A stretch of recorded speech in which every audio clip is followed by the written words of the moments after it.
Magandang araw sa inyo mga kapramdi. Ito po, nagawa ko na ulit yung aking garden at rearrange ko na yung mga halaman dito sa harap. At syempre, gumanda na rin. Sabi nung kapatid ko, ang ganda-ganda raw.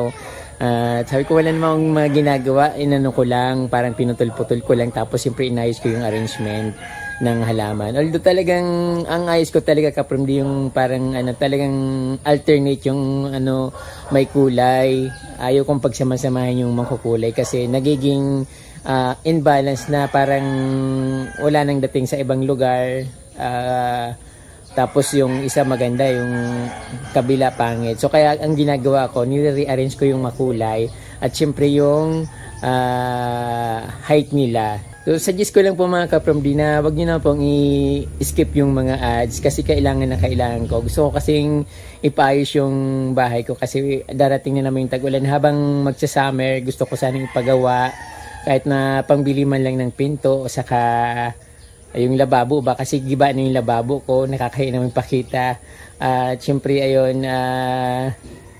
ayun, gusto ko rin maayos na tirahan. So, lang, basta yung hindi nyo pag-skip ng ads ay malaking tulong na po sa akin yun. Yung pang dagdag man lang sa pambili ng halubla, yung pambili ng simento, at ayun nga, lababo sa kapintuan. Yun lang naman ang kailangan ko kasi pag tag-ulan, basa rin ako sa loob dahil yung dingding ko ba, kawayan. So, pag malakas yung hangin, yung impact ng ulan, kasama tagos sa loob. So yung bubong okay naman siya. Kaya yung gusto kong baguhin sa iusog ko ng konti doon sa may CR dahil ang sikip-sikip masyado. At pagpasok lang kwarto na. So gusto ko yung may space naman ako ng konti. So yun lang po ang hinihiling ko mga kapromdi. Huwag niyo pong i-skip ang ads. Malaking tulong po sa akin yun.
Our hearts beat to the city streets.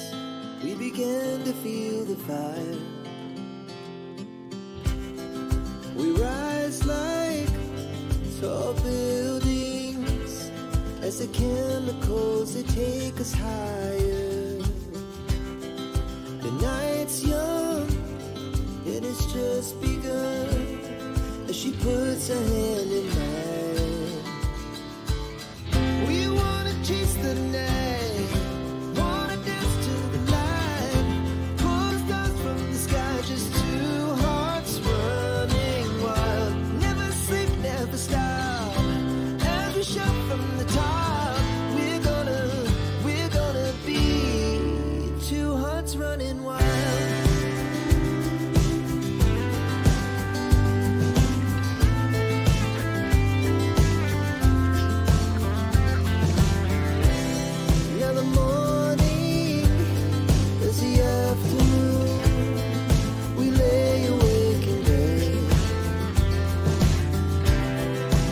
So loud as the hours pass, we're gonna do it all again.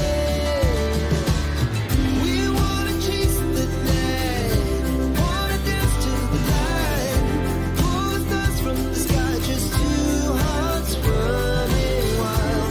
Never sleep, never stop, as we shout from the top. We're gonna be we're gonna be two hearts running wild.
So yung pikara binawasan ko na kasi umaapaw na yung mga ano niya, yung mga sanga niya para magkaroon ng maluwag na space dito. Then dito naman yung punong-puno ng halaman. At tinanggal ko na yung mga gumagapang sa dingding kasi minsan nakakakaba rin yung mga nababalitaan ko na may pumapasok na cobra. At syempre ayun na binawasan ko na yung makapal dito. At nasa baba, nasabi ng kapatid ko ang ganda rin ng pagkaayos ko ngayon. So ayan, kasi hindi na siya masyadong malago. Then syempre pantay-pantay pa rin siya at binabalance ko yung kulay ng mga halaman ko. At ayaw kong pagsamasamahin yung mga makukulay na ganyan. Halimbawa ito, ayaw ko siyang pagsamasamahin. Gusto ko siya nakahiwalay para yung iba may kulay din.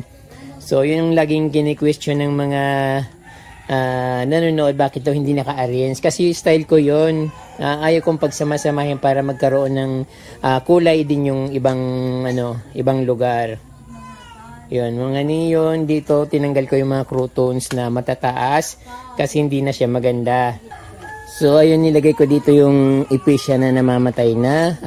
Inalis ko dun sa natataniman ko ng African talisay na variegated kasi na nagda-dry na yung mga dahon. So ayun, nilagay ko dito sa isang pot.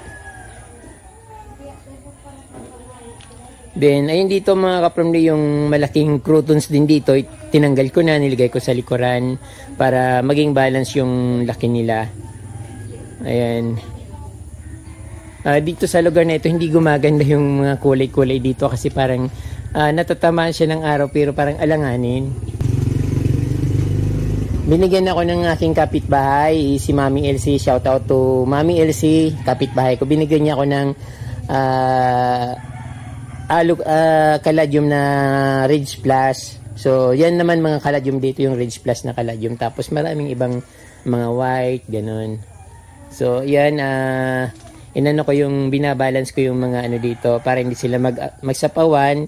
Mayroon mataas, yung malalaki na sa likod, yung sa harap maliliit. So ayan, ganun lang ako mag-ayos ng halaman, ganun lang kasimple. So ito muna yung nasa nasa harap ng aking kubo kasi hindi ko pa masyadong naayos sa likod. Although talagang inaayos ko siya, pinapaganda ko pa rin.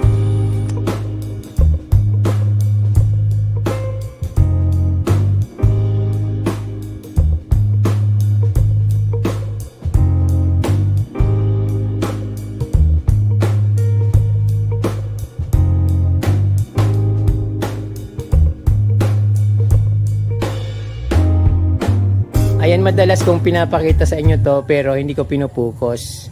Ngayon maganda siyang tingnan lalo sa pang malapitan. Ayan